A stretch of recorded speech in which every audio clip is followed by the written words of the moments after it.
Shalom, queridos. Agora é o capítulo 10 do livro de Jó. E temos a certeza que vocês já estão com a leitura feita. Neste caso, você já sabe que após um capítulo é outro, vocês leem e se preparam quando o vídeo chega, quando o discipulador envia o link do estudo, do discipulado, vocês já estão com a leitura na ponta da língua. E só vai estar esperando os meus comentários do vídeo, porque o questionário tem perguntas no comentário, do comentário, e tem perguntas da leitura feita. Estamos indo para frente, Deus está nos impulsionando a entrar na dimensão mais ampla da vida espiritual, que é viver a palavra. Então, nossos comentários, vamos começando aqui agora. Comentário do capítulo 10 do livro de Jó. Esse capítulo relata a murmuração de Jó. Minha vida só me dá desgosto, por isso darei vazão à minha queixa de alma amargurada, me expressarei. Ele faz questão de dizer de alma amargurada ia se expressar. Direi a Deus, não me condenes, revele-me que acusações tens contra mim. Todo esse capítulo é um clamor a Deus por respostas. Deixe-me saber por quê. Ele só está querendo por quê. O silêncio de Deus intensifica os sofrimentos. É um fato notável, aparentemente não observado pelos comentaristas, mas muito revelador da mente de Jó, que em nenhuma de suas petições ele faz pedido óbvio para que sua doença seja curada. Isso não responderia à pergunta que é mais urgente do que qualquer outra preocupação. Por quê? Jó ficou maravilhado que Deus iria gastar tanto cuidado com ele, desde o ventre até o túmulo, apenas para destruí-lo. Novamente, Jó expressou o desejo de morrer. Evidentemente, teve pouca revelação sobre a vida após a morte. Para ele, a morte abriu a porta para uma terra de sombras, trevas, escuridão. É o que vemos aqui em Jó 10, de 21 a 22. Mas ele a acolheu com o melhor do que a vida, mesmo pensando que era trevas, que era escuridão, mas ele achou que era melhor do que a vida, como ele estava experimentando. Do jeito que ele estava, era melhor a morte, mesmo pensando que a morte era trevas. Ele não tinha o conhecimento de Deus que nós temos hoje. Mesmo assim, ele temia Deus. Foi encontrado como alguém que era obediente e não tinha o conhecimento que nós temos hoje. Mas vamos prosseguindo aqui. Então, cada um dos discursos de Jó, até agora, conclui com alguma referência à morte e escuridão. No capítulo 3, fala sobre isso, capítulo 3 de Jó, no capítulo 7 e agora no capítulo 10. Então, por que me fizestes sair do ventre? Eu preferia ter morrido antes que pudesse ser visto. Somente eu jamais tivesse existido, ou fosse levado direto do ventre para a sepultura, já estariam no fim dos meus poucos dias? Já estariam no fim os meus poucos dias? Afaste-te de mim para que eu tenha um instante de alegria, antes que eu vá para o lugar do qual não há retorno, para a terra de sombras e densas trevas, para a terra tenebrosa como a noite, terra de trevas e de caos, onde até mesmo a luz é trevas. Jó 10, de 18 a 22. Então aqui ele tá que tá mesmo, né, não tá de brincadeira. Só que você sabe muito bem que ele continua confiando em Deus, apenas no desabafo. É, tem uma murmuração aqui? Tem, não é? Não podemos negar. Mas eu vou dizer para vocês, a murmuração de Jó, você passaria por isso sem murmurar? Deus mede a situação que você está, Deus sabe o porquê que você está fazendo isso. Abra sua boca e fale, porque nós sabemos que não é brincadeira você andar na obediência a Deus e de repente Satanás tocar você e você nem saber o porquê, porque hoje você já pode saber. Hoje você já sabe que Satanás toca com permissão de Deus. Mas Jó não sabia disso, ele estava em ignorância de muita coisa. A Bíblia não estava toda completa. A Bíblia só estava escrita o Pentateuco. Então, ele não vai se comparar se você achou, mas não disse que ele não murmurou e essas coisas terríveis que ele falou. Pois é, mesmo assim, ele foi aprovado, isso é que interessa, e Deus sabe o que faz. Se ele aprovou, porque podia aprovar, porque devia. Agora, que nós estejamos atentos para sermos aprovados também, porque Deus não vai deixar de provar cada um de nós, porque está escrito na Bíblia que há provações, e nós precisamos observar uma coisa: é a fé que vai justificar. Nós somos justificados pela fé. Então, ele tinha fé. Teve um momento que ele murmurou, como está escrito aqui, houve murmuração, mas mesmo assim, você sabe que Deus não aprova nada se não for algo necessário de ser aprovado, que tem a capacidade. Se Deus aprovou, é porque Deus avaliou. Deus não faz as avaliações de como nós fazemos. Deus não é homem para que minta, nem filho do homem para que se arrependa. Ele sabe o que fazer, ele é soberano. Preste só atenção uma coisa: se tivermos uma prova, como sempre teremos, não sabemos que semelhante a de João, mas se tivermos uma prova, só preste atenção uma coisa: não se esqueça que Deus está com você. Porque se você não perder de vista essa realidade, essa verdade de que Deus está com você, com certeza você vai vencer como Jó venceu. Mesmo você falando essas coisas que Jó falou, mas tenha consciência de que Deus está com você, porque Deus não suporta isso de nós estarmos negando a sua existência, a sua presença, os seus cuidados, o seu amor incondicional. É necessário que nós, mesmo falando coisas como Jó falou, estejamos conscientes que ele não abandonou.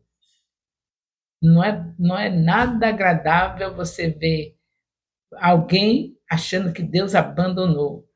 E ele já afirmou em Isaías 49:15 que ele não abandona, que ele não se esquece. Então, quando ele fala, está falado, nós não temos nenhum direito de achar que Deus abandonou só porque nós estamos sofrendo sem merecer. Com certeza ainda continua Satanás diante de Deus, passeando, e Deus perguntando: viste meu servo fulano de tal? Aí ele vai dizer: vi, mas ele está assim, certinho, todo bom. Então, eu estou vendo que ele está ganhando aqueles discípulos todos, está evangelizando, está consolidando, está discipulando, está enviando porque tem uma boa vida, você deu carro para ele, você deu casa de praia, aí ele leva aquela turma de gente para a casa de praia, lá ele faz o culto, faz apelo, aí as pessoas se decidem, ele começa a consolidar, discipular, enviar, porque você deu boa vida para ele. Agora, tire tudo para ver se ele vai evangelizar, para ver se ele vai fazer discípulo, para ver se ele vai fazer nada disso. Ele continua, não é diferente hoje. Ele continua afrontando, dizendo: faça isso. Quero ver ele ficar de bairro, nos bairros marginalizados, dando comida, dando calçado, dando remédio e ganhando vidas, levando pão material e levando pão espiritual, que é o Senhor Jesus. Quero ver ele fazer isso. Se você estiver deixando ele sem ter esses recursos, quero ver se ele faz. Mas ele tem esses recursos todos, por isso que ele leva comida.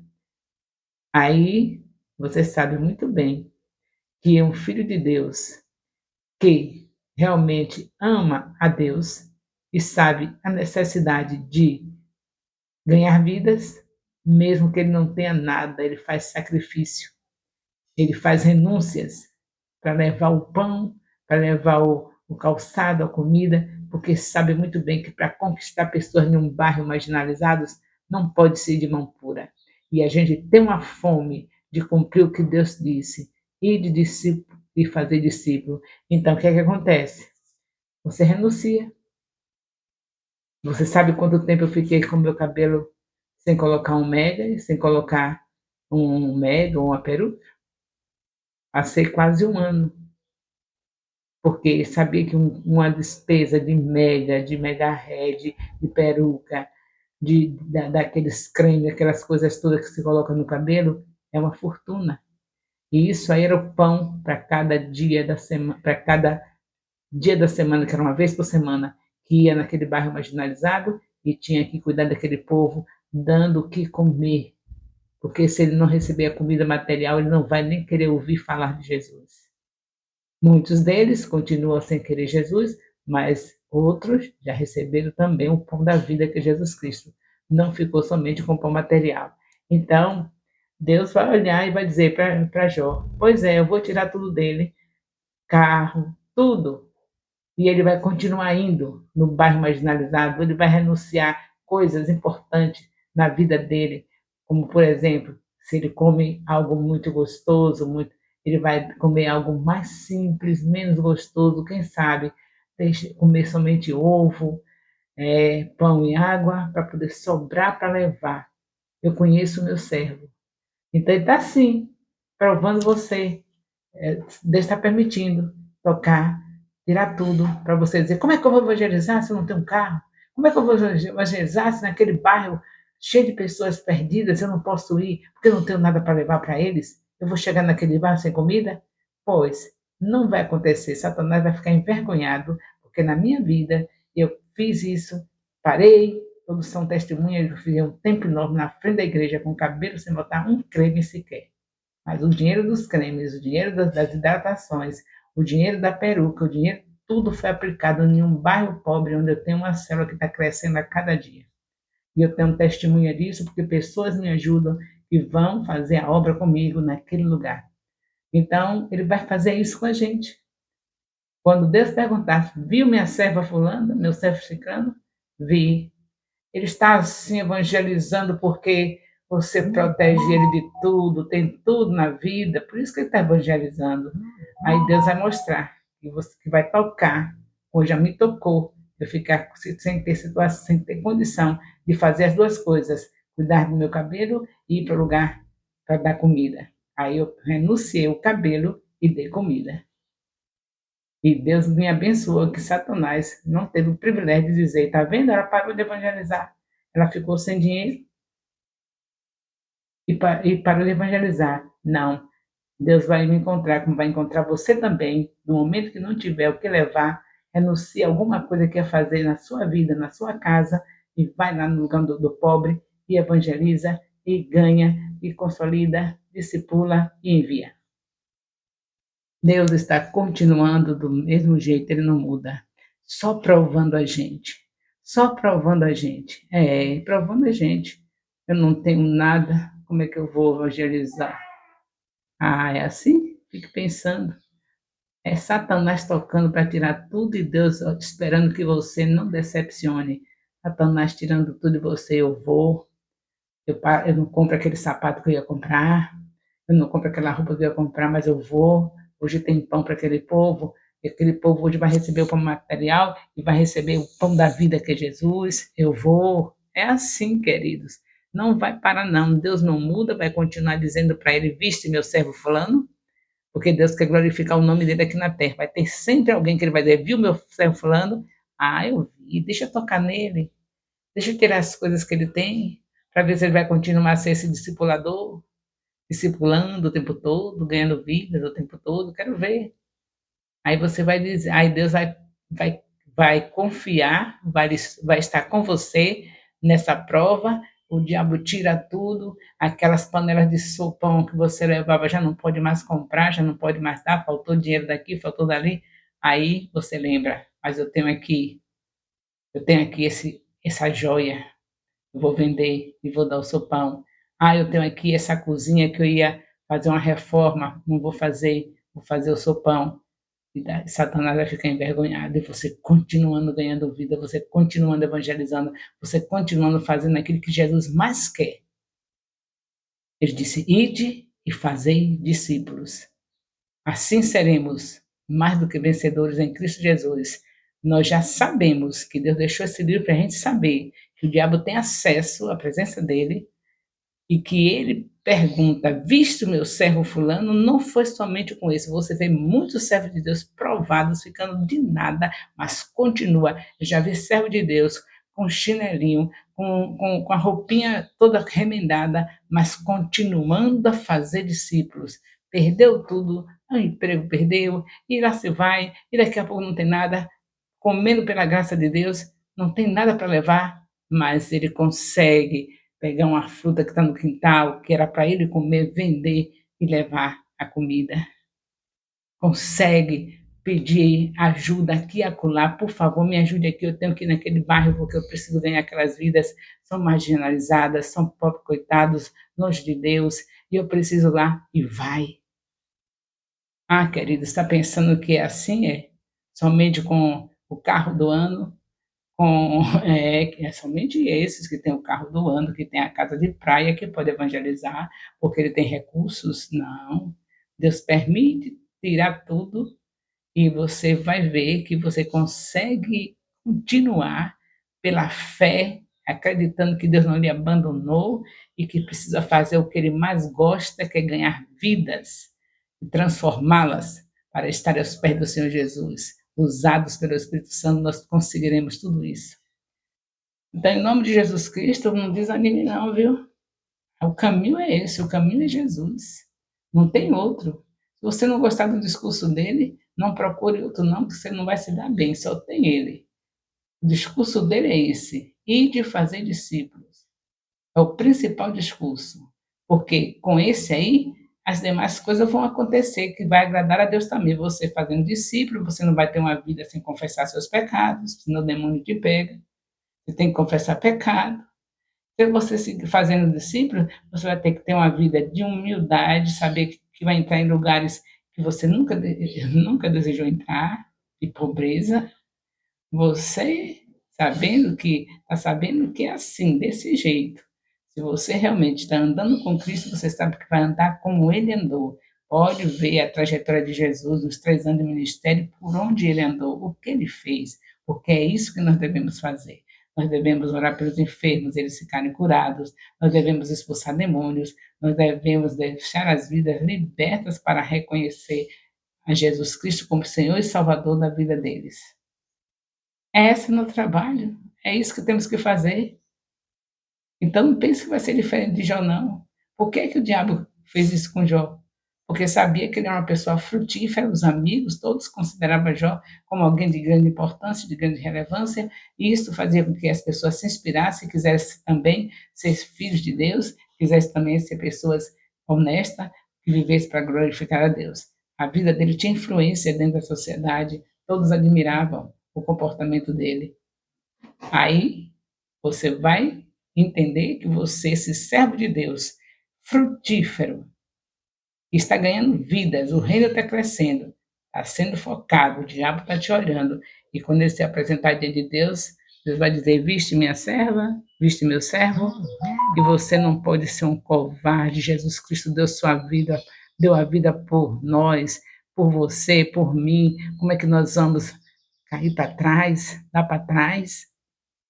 Como vão ter essa coragem depois daquele sangue derramado na cruz do Calvário, aquela vida dada por nós, os nossos pecados sobre ele, o Pai se afastou na hora porque os pecados nossos estavam sobre ele, e ele diz: Deus meu, por que me desamparaste?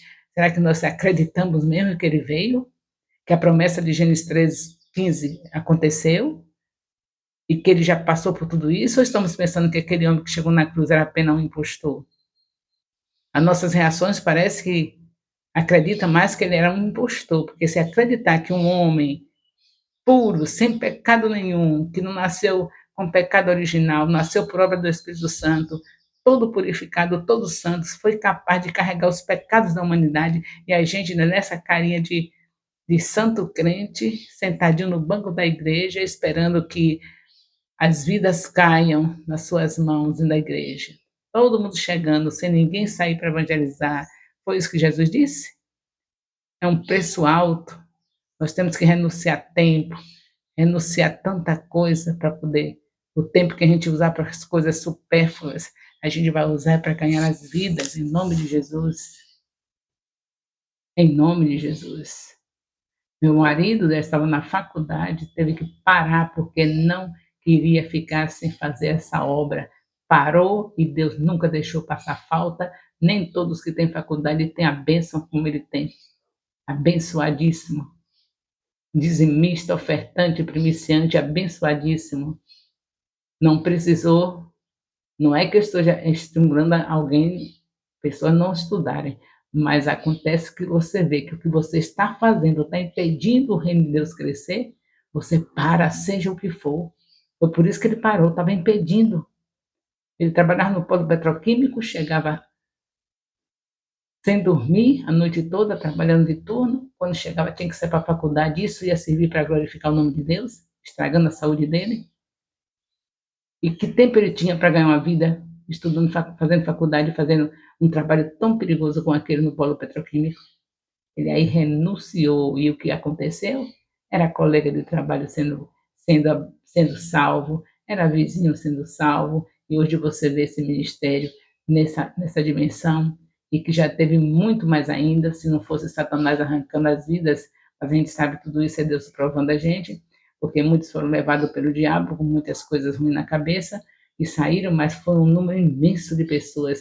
E nem adiantou o diabo levar, porque aqueles que foram o diabo conseguir convencer, mas aqueles que são de Deus mesmo caíram nesse pecado de ser infiel, de quebrar aliança, mas onde eles tiverem a contabilidade de vidas ganhas que meu marido tem, meu esposo tem, está válida lá nos céus. Naquele grande dia não vai ser o líder fulano que recebeu as ovelhas que nós ganhamos, que vai chegar lá no céu dizendo que ganhou fulano ou ciclano, não. Esses que nós ganhamos, que foi um número muito grande dentro dessa cidade, que ainda vai ter outro número grande agora, porque Deus está fazendo um renovo, né? Mas os que nós ganhamos desde há 20 anos atrás, que já foram embora com a infidelidade, com a quebra de aliança, todos os nomes deles estão registrados como pessoas que foram ganhas pelos meu filho Elias e Rai. Está escrito lá assim: o Elias ganhou tantas vidas, não interessa quem esteja com ela nas mãos, quem ganhou fomos nós. Nós temos, né? Porque quando eu ganhei ele também, congregações que estão aí com pessoas liderando que são discípulos nossos, que nós ganhamos. Então, queridos, o Satanás pode fazer o que ele quiser, mas nós não vamos dar para trás.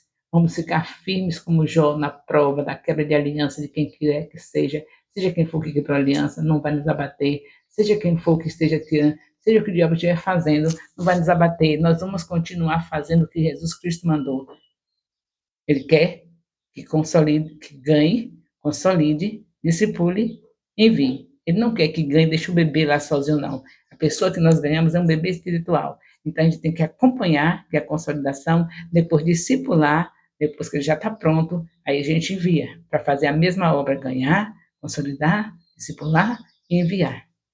Então, não fique pensando que foi somente Jó, tudo isso que você está lendo aqui, está vendo, não foi somente Jó, não. Continua o Senhor fazendo isso, deixando Satanás tocar em pessoas que estão sabendo que não deve desistir, deve confiar que Deus está com ele, prosseguir para ser frutífero e ver a glória do Senhor se manifestar onde quer que estiver, ver esta cidade, em qualquer lugar que nós chegarmos, aos pés do Senhor Jesus.